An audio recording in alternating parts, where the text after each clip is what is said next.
Lyca production சுபாஷ் கரன் மற்றும் red Jain movies தயாரிப்பில் உலக நாயகன் கமல்ஹாசன் நடிப்பில் பிரம்மாண்ட இயக்குனர் சங்கர் இயக்கத்தில் உருவாகியுள்ள இந்தியன் 2 வரும் ஜூலை 12 முதல் உலகமெங்கும் உங்கள் அபிமான திரையரங்குகளில்.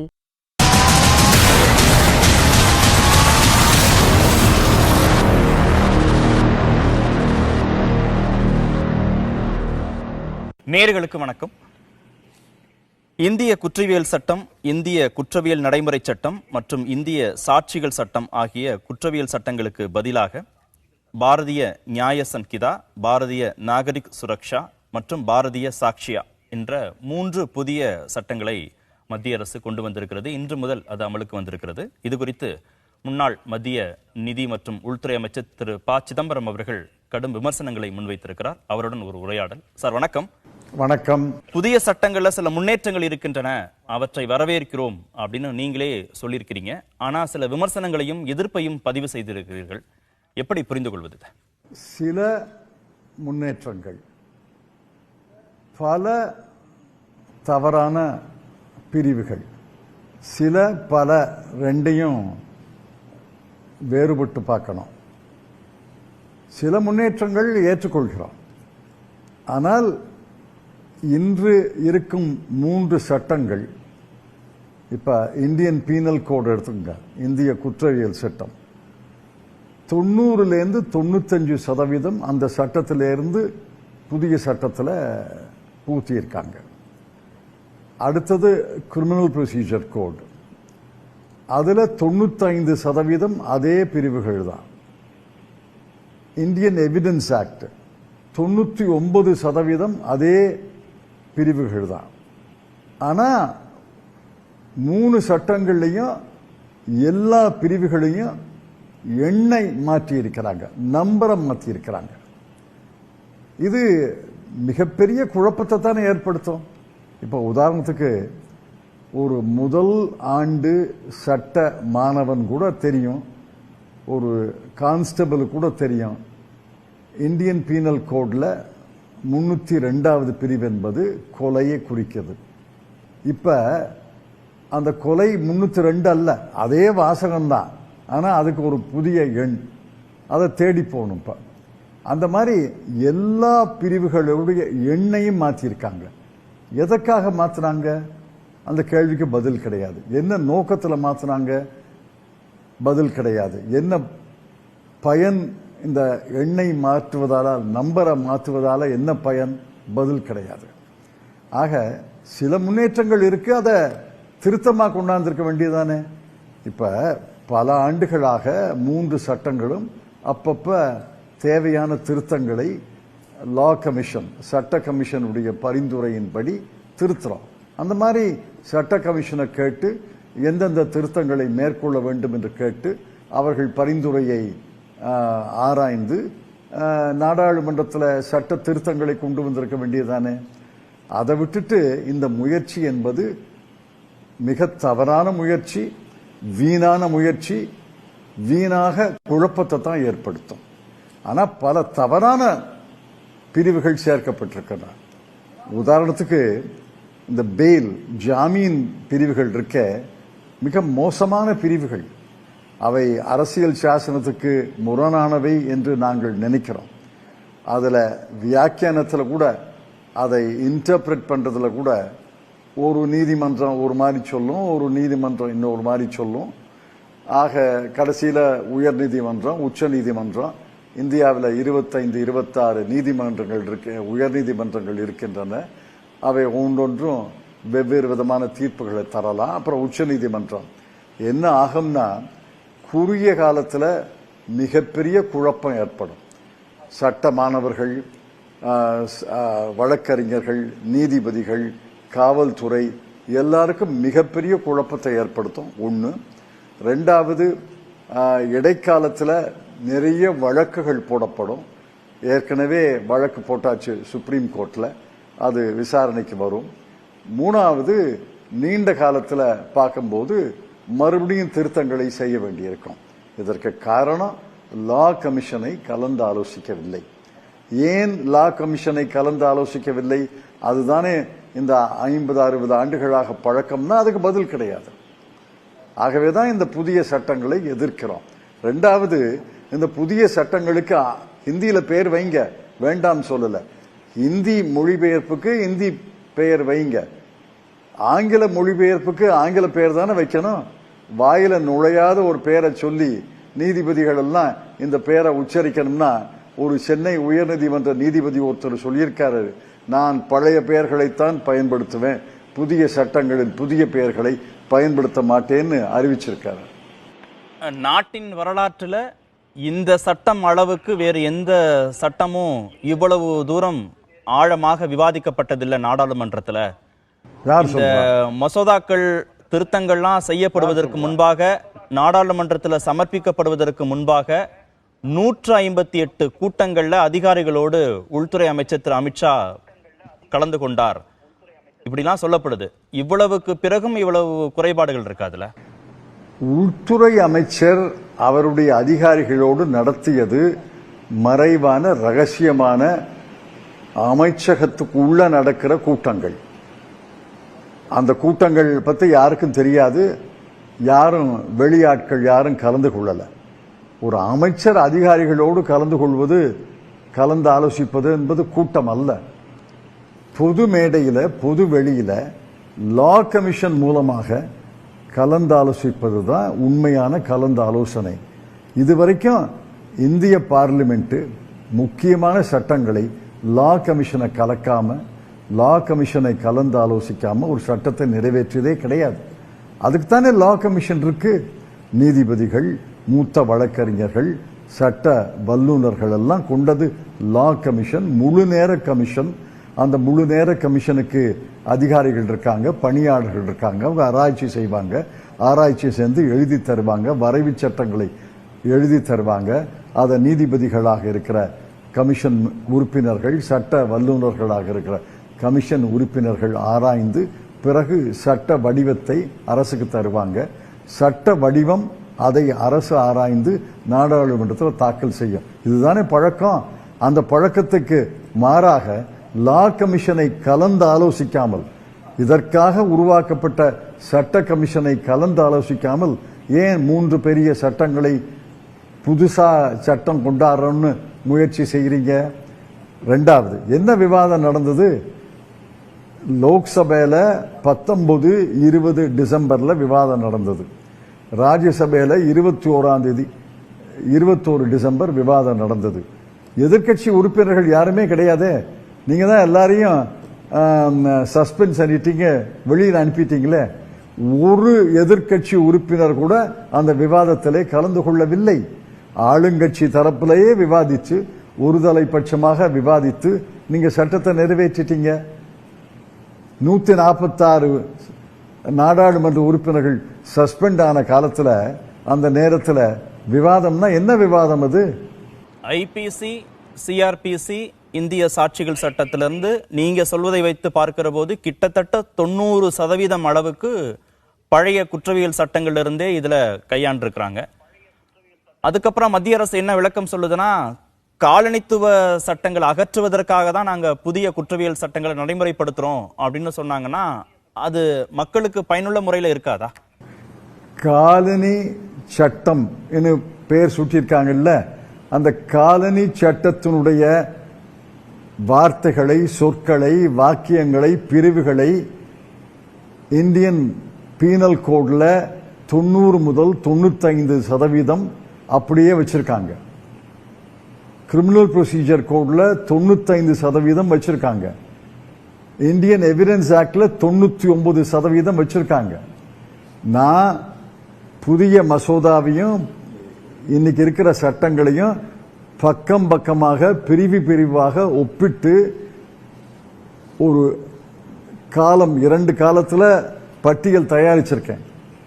90 முதல் 95, இன்னொன்னுல 95, இன்னொன்னுல 99 சொல்றது ஒரு வாதத்துக்காக சொல்லல, நிரூபிக்க முடியும். யார் வேணாலும் வாங்க, காட்டுறேன். 90 முதல் 99% அதே வாசகங்கள், அதே வாக்கியங்கள். இங்க ஒரு வார்த்தையை சேர்க்கிறாங்க, அங்க ஒரு வார்த்தையை நீக்கிறாங்க. அது தேவையில்லாத சேர்த்தல், தேவையில்லாத நீக்கல். நம்பரை மாத்திருக்காங்க. எதற்காக எண்ணை மாத்துறாங்க? ரெண்டாவது இந்த பிரிவில் இருக்கிறத அந்த பிரிவில் போடுறது, அந்த பிரிவில் இருக்கிறத இந்த பிரிவில் போடுறது. உதாரணத்துக்கு இந்தியன் பீனல் கோட்ல மொத்தம் இன்னைக்கு இருக்கிற சட்டத்தில் 25 பிரிவுகள் இருக்கு. 25 சகாப்தங்கள் சாப்டர் இருக்கு. 511 பிரிவுகள் இருக்கு. இதுல 3 சாப்டருக்கு ஒரு பிரிவு தான். 19, 20A, 23 ஒரு பிரிவு தான். 3 சாப்டர்ல 3 பிரிவு தான். எஞ்சி இருக்கிற 23 சாப்டர்ல 18 சாப்டர்கள், 18 அத்தியாயங்கள் அப்படியே அடிச்சாங்க காப்பின்னு சொல்றாங்களா, அப்படியே காப்பி அடிச்சு ஒட்டி இருக்காங்க. ஆக என்ன காலனி சட்டத்தை மாத்தினீங்க நீங்க? இந்த மாதிரி ஒவ்வொரு சட்டத்தையும் என்னால விமர்சிக்க முடியும். இன்னும் சொல்ல போனா காலனி சட்டத்தை இவர்கள் மாற்றவில்லை, லார்ட் மெக்காலேக்கு அஞ்சலி செலுத்தி இருக்கிறார்கள். பழைய குற்றவியல் சட்டங்கள் காவல்துறையுடைய உரிமைகளை தான் பாதுகாக்குது. ஆனா புதிய குற்றவியல் சட்டங்கள் பாதிக்கப்பட்டோருடைய உரிமைகளை பாதுகாக்குது. உதாரணமா நீதிமன்ற விசாரணை முடிந்து 45 நாட்களுக்குள்ள தீர்ப்பை சொல்லணும் அப்படின்னு ஒரு நடைமுறை கொண்டு வரப்பட்டிருக்கு. 0 FIR இருக்கு. காவல் நிலைய எல்லையெல்லாம் கன்சிடர் பண்ணாம பொருட்படுத்தாம குற்றம் நடந்தா அதை இணைய வழி மூலமாகவே பதிவு பண்ணணும் உடனடியாக அப்படின்னு. இதெல்லாம் வரவேற்புக்குரியது இல்லையா? பாதிக்கப்பட்டோருடைய உரிமைகளை இதெல்லாம் பாதுகாக்கலையா? இந்த சட்டத்தில் இது வரல. 0 FIRங்கிறது ஏற்கனவே அமலுக்கு இருக்கிற நடைமுறை. ஃபைலிங் மூலமாகவே FIR தாக்கல் செய்யலாம் என்பது ஏற்கனவே அமலில் இருக்கக்கூடிய நடைமுறை. இந்த சட்டத்தில் வரல. இந்த சட்டத்துக்கு முன்னாடியே வந்துருச்சு. நீங்க காவல்துறையை கேளுங்க, காவல் நிலையத்தில் போய் கேளுங்க. 0 FIR, ஃபைலிங் FIR எல்லாம் சில ஆண்டுகளாகவே நடைமுறையில் இருக்கு. உச்சநீதிமன்ற தீர்ப்புக்கு பிறகு இவை நடைமுறையில் இருக்கு. இந்த சட்டத்தின் மூலமாக வரல. ஆக இதெல்லாம் புதுமை அல்ல, பழைய நடைமுறைகளை வலியுறுத்தி இருக்கிறாங்க. அதை நான் வேண்டாம் சொல்லலையே. நீங்க என்ன திருத்தத்தை செஞ்சிருக்கீங்களோ அது கேடான திருத்தங்களை தான் சுற்றோம். உதாரணத்துக்கு இப்ப பெயில், இன்னைக்கு சட்டம் 15 நாட்களுக்கு மேல காவல்ல வைக்க முடியாது, போலீஸ் காவல்ல வைக்க முடியாது. 15 நாள் தான். அதுல முதல் 15 நாள்னு உச்சநீதிமன்ற தீர்ப்பு இருக்கு. முதல் 15 நாள்ல காவல்துறை போலீஸ் போலீஸ் காவலுக்கு எடுக்கலாம். இன்னைக்கு 60 முதல் 90 நாள்னு ஆக்கியிருக்காங்க. இத வியாக்கியானமே, இதனுடைய அர்த்தமே முரண்படுகிறது. 2 நீதிமன்றங்கள் 2 விதமான அர்த்தத்தை கொள்ளலாம். 60 முதல் 90 நாட்கள் காவலில் எடுக்கலாம் அப்படின்னு ஒரு வியாக்கியானம். இல்ல 60 முதல் 90 நாட்களுக்குள்ள 15 நாட்கள் தான் எடுக்கலாம்னு ஒரு வியாக்கியானம். நான் 2வது வியாக்கியானத்தை எடுத்துக்குவோம். இப்ப ஒருத்தரை கைது செய்து காவல்துறை என்ன சொல்லுதுன்னா, எனக்கு 4 நாள் போலீஸ் காவல் வேணும். சரி, 4 நாள் போலீஸ் காவல். அப்புறம் நான் காவல் கேட்பேன். 4 நாள் கழிச்சு, ஒரு வாரம் கழிச்சு 3 நாள் காவல் கேட்பேன்னு நீதிமன்றத்தில் சொல்றாருன்னா அந்த நீதிபதி என்ன செய்வாரு? 4 நாள் போலீஸ் காவலுக்கு பிறகு பெயில் தருவாரா, ஜாமீன் தருவாரா? தரமாட்டாரே. சிறைக்கு அனுப்புவார், ஜுடிஷியல் கஸ்டடிக்கு அனுப்புவார், நீதிமன்ற காவலுக்கு அனுப்புவார். நீதிமன்ற காவல்ல 10 நாள் இருக்கணும். அப்புறம் போலீஸ் காவல் எனக்கு 3 நாள் வேணும்னு சொல்லும். 3 நாள் எடுப்பாங்க. மறுபடியும் எனக்கு 2 நாள் வேணும்னு சொன்னா அந்த இடைப்பட்ட காலத்துல நீதிமன்ற காவலுக்கு ஜெயிலுக்கு அனுப்புவார். ஆக பிராக்டிக்கல் யதார்த்தமா என்ன நடக்கும்னா, நடைமுறையில் 60 முதல் 90 நாள் ஒருத்தருக்கு ஜாமீனே கிடைக்காது. ஏற்கனவே சிறையில 66% கைதிகள் அண்டர் ட்ரையல் பிரிசனர்ஸ், விசாரணை கைதிகள். இந்த நடைமுறை வந்துச்சுன்னா 90% கைதிகள் விசாரணை கைதிகளாக இருப்பாங்க. நீங்க பாருங்க, பாருங்க, 90% கைதிகள் விசாரணை கைதிகளாக இருப்பாங்க. இந்த விசாரணை கைதிகளை எல்லாம் ஜாமீன்ல விடணும் என்பது சீர்திருத்தம். அதை செய்யலையே. நீங்க குறிப்பிட்ட இந்த ஜாமீன் போன்ற விவகாரங்கள் இருக்கக்கூடிய சர்ச்சையான பகுதிகளில் திருத்தங்கள் மேற்கொண்டு வரணும் அப்படின்னு எடுத்துக்கணுமா, இல்ல புதிதாக அறிமுகப்படுத்தப்பட்ட 3 புதிய குற்றவியல் சட்டங்களையே திரும்ப பெற்றுக்கணும் மத்திய அரசாங்கம் அப்படின்ற இடத்துக்கு நகரணுமா? என்ன ஆகும் நான் சொல்றேன். இன்னைக்கு சுற்றுரையில சொல்லியிருக்கேன். குறுகிய காலத்துல ஷார்ட் டேர்ம்ல பெரும் குழப்பம்தான் ஏற்படும். நீதிமன்றத்தில் வழக்கறிஞர்கள் மத்தியில் நீதிபதிகளுக்கும் வழக்கறிஞருக்கும் நடக்கக்கூடிய வாத பிரதிவாதங்களில் மிகப்பெரிய குழப்பம் ஏற்படும். ஷார்ட் டேர்ம்ல கன்ஃபியூஷன் தான். இடைக்காலத்தில் என்ன ஆகும்னா ஏராளமான வழக்குகள் போடப்படும். இந்த பிரிவு செல்லாது, அந்த பிரிவு செல்லாதுன்னு ஒவ்வொரு உயர்நீதிமன்றத்திலையும் வழக்கு போடுவாங்க. அந்த வழக்கையெல்லாம் சேகரித்து உச்சநீதிமன்றத்துக்கு அனுப்ப சொல்லுவாங்க. உச்சநீதிமன்ற தீர்ப்பு வர வரைக்கும் மிகப்பெரிய குழப்பம் நாடு முழுவதும் நிறைவரும். பல வழக்குகள் போடப்படும். மூணாவது, நீண்ட காலத்தில் பார்க்கும்போது இந்த 3 சட்டங்களையும் திரும்ப பெற்றுக்கொண்டு ஏற்கனவே இருந்த சட்டங்களில் தேவையான நல்ல திருத்தங்களை சட்ட கமிஷன் ஆலோசனையின் பேரில் செய்வது தான் சரி. அதுதான் நடந்திருக்கணும், அதுதான் நடக்கும் என்று நான் நம்புகிறேன். ஆனால் நாங்கள் நாடாளுமன்றத்தில் எழுத்து மூலமாக கொடுத்த மறுப்பெல்லாம் பதிலே சொல்லலை உள்துறை அமைச்சர். அதை கணக்கிலேயே எடுத்துக்கல. அந்த மறுப்புகளை டிசென்ட் நோட், அந்த மறுப்பு குறிப்புகளை எல்லாம் ஏற்றுக்கொள்ளவே இல்லை. ஆனா புதிய குற்றவியல் சட்டங்களை நாடு முழுவதும் கொண்டு போய் சேர்க்கிறதுக்கு 40 லட்சம் செயற்பாட்டாளர்களுக்கு பயிற்சி கொடுத்திருக்கிறோம் அப்படின்னு மத்திய அரசு தரப்பு சொல்றாங்களே. பயிற்சி கொடுத்திருக்கலாம். எந்த அளவுக்கு பயிற்சி பெற்றிருக்கிறார்கள் பாருங்களேன். நாளிலேருந்து பாருங்களேன். எந்த பிரிவு, எந்த சட்டம், எந்த முறை. உதாரணத்துக்கு சட்டத்தில் ஒரு கொள்கை இருக்கு, ஒரு நெறி இருக்கு. அதாவது சப்ஸ்டான்டிவ் லா, அடிப்படையான சட்ட திருத்தங்கள் புதிய குற்றங்களுக்குத்தான் பொருந்தும்.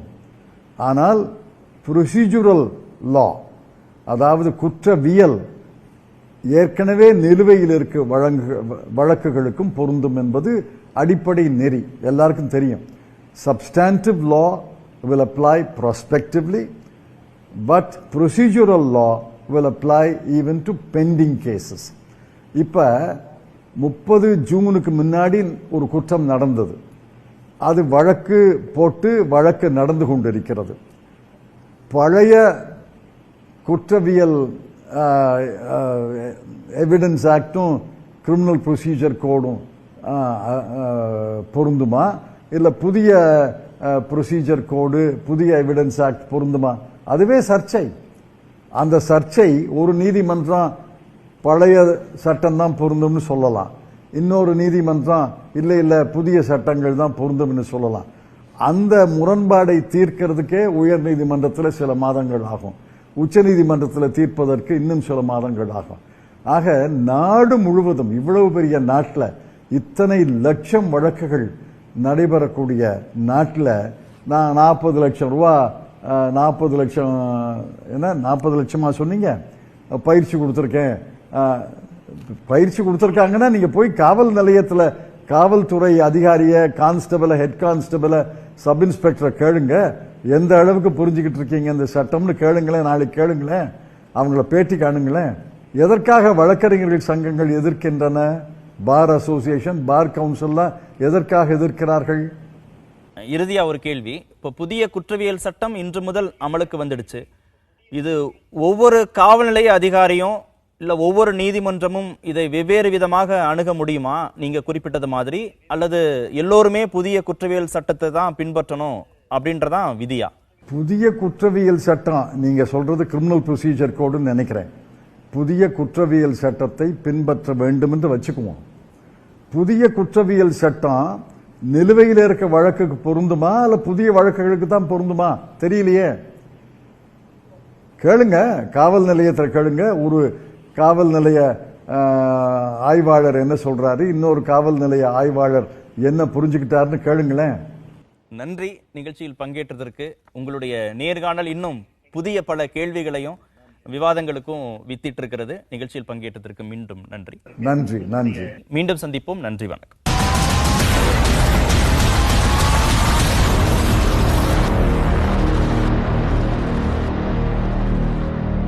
லைகா புரொடக்ஷன் சுபாஷ் கரன் மற்றும் ரெட் ஜெயின் மூவிஸ் தயாரிப்பில் உலக நாயகன் கமல்ஹாசன் நடிப்பில் பிரம்மாண்ட இயக்குனர் சங்கர் இயக்கத்தில் உருவாகியுள்ள இந்தியன் 2 வரும் ஜூலை 12 முதல் உலகமெங்கும் உங்கள் அபிமான திரையரங்குகளில்.